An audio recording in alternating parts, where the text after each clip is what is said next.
Totally different, though. So I have a really good, I have an interesting issue, and it's like, you can probably tell me, because, okay, I've met, like, at least a few foreigners here, and what happens is, like, someone stares at them, because they're obviously not Japanese. Right. And they just kind of just stare at them, and, like, it gets too much to be, like, enough to just handle, where people, normally when someone stares at you, you just kind of gotta be polite and be like, I'm just not gonna stare back. Right. These dudes, I mean, like, coworkers, some of my other friends, as soon as someone stares in the train, like a little girl or some shit, they just like stare back. Like, stare like back. I don't know like, why. What you looking at? I don't know why, but it just kind of embarrasses me because I'm with them and I'm like having a normal conversation, and then they realize someone's staring at them, and they just do this. Kind of like, oh shit! I'm not with this guy. I'm sorry.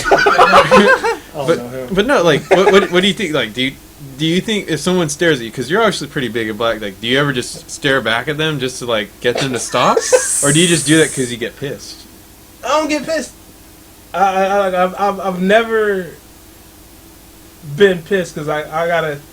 Stares not the worst thing that's happened. It's not the worst thing. But people, some of my friends act like that. But then you gotta put yourself in their context. Yeah. I.e. Like, what would you do? No, that's not what would I do. I just gotta imagine this. I gotta imagine the situation from their perspective. Yeah. And I'm so glad. Sorry, Eric, I'm about to tell a story again about you at McDonald's. Okay.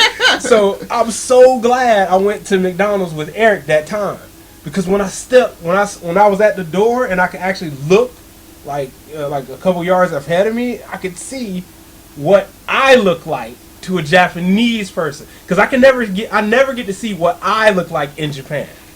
I could only see what I see, but I never see anybody. But when Eric was here, I was like, okay, I'm bigger than Eric. I'm taller than Eric, but Eric's bigger than me. Yeah. So when I saw Eric and he was like, looked like he was robbing McDonald's, because I didn't even see the girl on the other side. On the counter, he just pressed up on the counter, and he turned around with that tiny ass ice cream.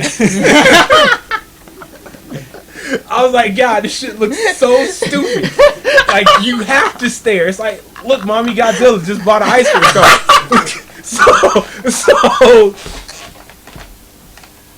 how can you blame somebody for staring at Godzilla with an ice cream cone? You can't. Like, because it's Godzilla with a fucking ice cream cone. I think the other thing is, too, is that people say, like, oh, well, everyone